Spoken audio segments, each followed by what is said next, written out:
This was the result of a formula which was given to me by a man who landed a ship at my airport in 1953. And we put this formula under research, tested a number of experiments on a bench in a good electronics lab in Chicago, and we produced phenomenal results with evidence that we should do it on a larger scale in order to be able to do more with it. And this evolved out of something that started in 1953 into a 4-story high machine that we're working on down there today. Our formula has no time factor, which electronic formula does have.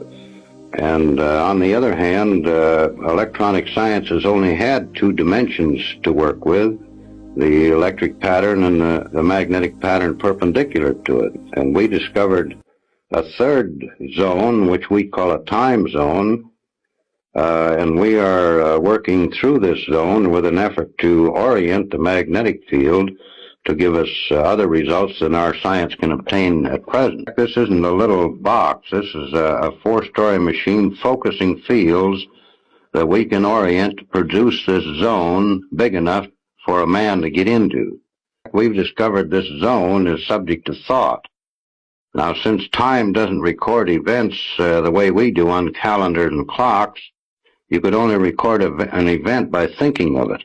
Now, theoretically, we believe we can take a videotape magnetic camera into the time zone and photograph Lincoln's Gettysburg Address or Caesar's armies marching or anything that's ever happened.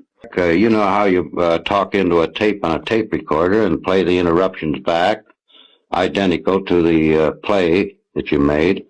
The Earth's magnetic field is the same way. You can put interruptions into it and play them back out of it. An associate of ours in creating a magnetic coupler with this principle coupled in the Earth's magnetic field and played back TV shows from stations that aren't even in business anymore. It was conducted in Santa Monica by an associate of mine. Why hasn't this hit the headlines throughout the world?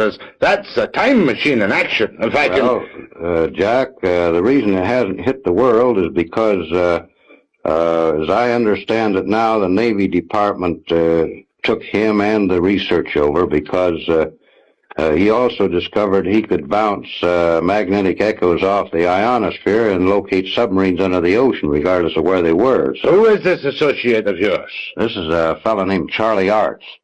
Charlie Arts? Yeah. And is he a free man walking around today? Well, he's free where he is in this super secret research he's conducting. Now, so therefore you tell me soberly in front of this television camera that things, old television programs have been recreated out of nothing. Played back with a picture and the sound just as good as the day they were broadcast. We've done this many times. Why didn't you bring one up with you?